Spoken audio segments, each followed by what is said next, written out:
So, first video game review in a while. Huh. Who cares? Let's just get into it. Today, I'm here to talk about a certain game I've completed in the past couple weeks. Drumroll, please. The Coffin of Andy and Leyley. Now, The Coffin of Andy and Leyley is an adventure and psychological horror game created by Nemley and RPG Maker MV. Ooh, that's a mouthful.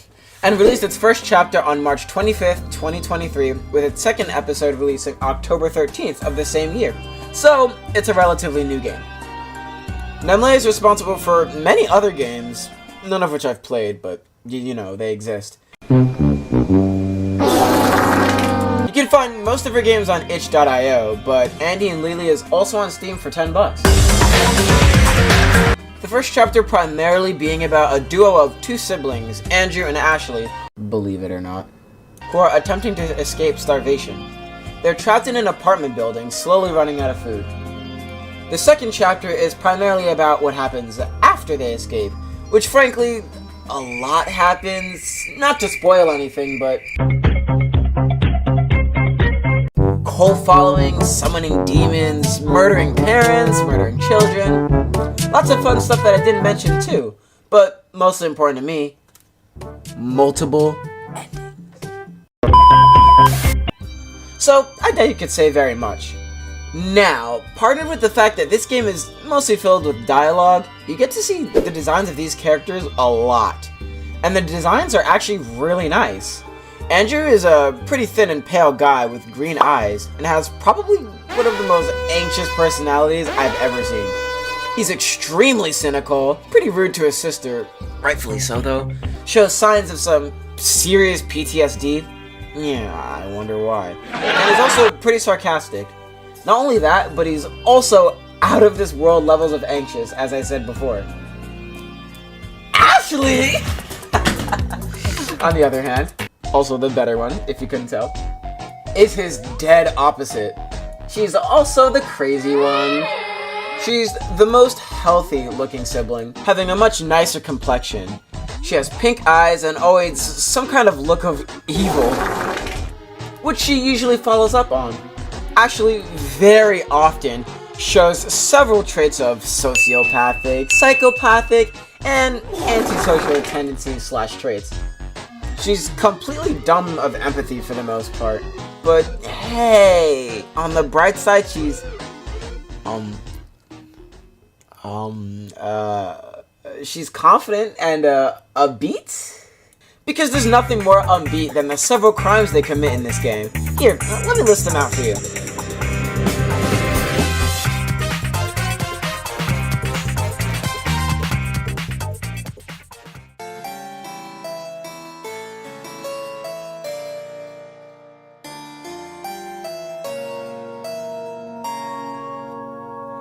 Theft, cannibalism, desecration of a corpse, incest, satanic ritual abuse, is that actually a crime?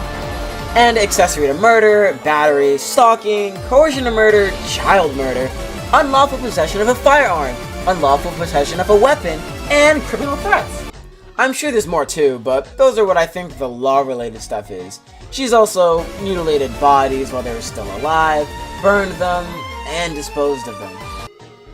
So, in short, she's okay, I guess. These two have an extremely toxic relationship with each other. The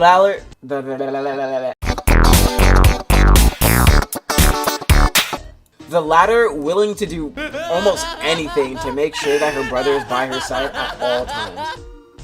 Which, I don't know about anyone else that is listening to this, but I think that's a pretty good indication that might be a huge factor in why she commits those crimes in the first place. It just makes you want to go, "Aw, Ashley. Aw, Ashley, are you gonna kill your parents now?" Despite the type of game this is, the art in this game is actually really cute. This falls in line with the designs a bit, but Nemley truly does some amazing art. The character designs are really nice and honestly inspire me to start drawing a little more too. Keep in mind what I'm saying applies to all the characters, not just the main two. Especially the mom.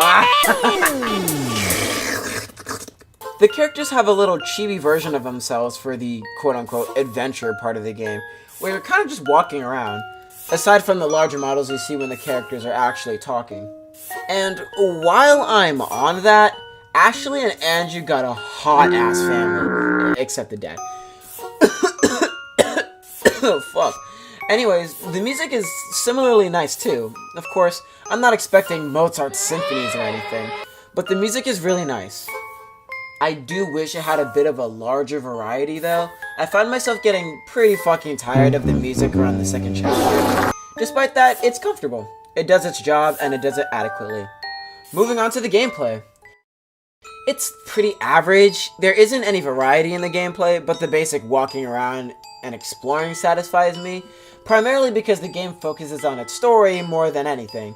But I'd still like to see a wider variety of gameplay elements to keep players more engaged. It consists of mostly just walking around and interacting with stuff to achieve whatever you need to do at the time. Like, oh, I need a knife. Let me go get one.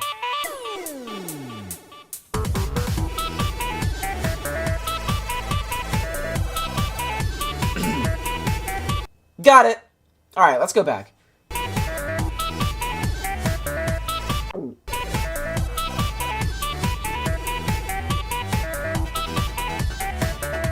So, yeah, it's fine for me, but I'd recommend adding a bit more to it if I was one of the developers. If I were to talk my favorite part about this game, it would most definitely be the relationship that Andy and Leyley have with each other, or Andrew and Ashley. In the story, they're the same character but also different characters, so you honestly just gotta play it to find out. But the sibling relationship is actually really nice at times. I appreciate the fact that they are always bickering with each other. There's a lot of swearing, it's definitely one of the more explicit games I've played. But I like seeing characters constantly be fighting with each other with snarky remarks. I use that to describe a lot of characters in the games I play, but seeing characters just bicker and argue all of the time, yet still be close, enlightens something in me. So, that about concludes my review of The Coffin of Andy and Leyley. I've been saying Leyley this whole time, but it's Leyley. But yeah, that concludes the review. Honestly, this game is amazing. The only reason I was even able to make a video about it was because I liked it enough that I was obsessed with it that long that I'd have enough time to make a video about it. So, yes, thank you guys so much for watching. If you watched the whole thing, thank you so much, because most of my videos don't have that much watch time. And I'll see you in the next video, whenever that is. Bye.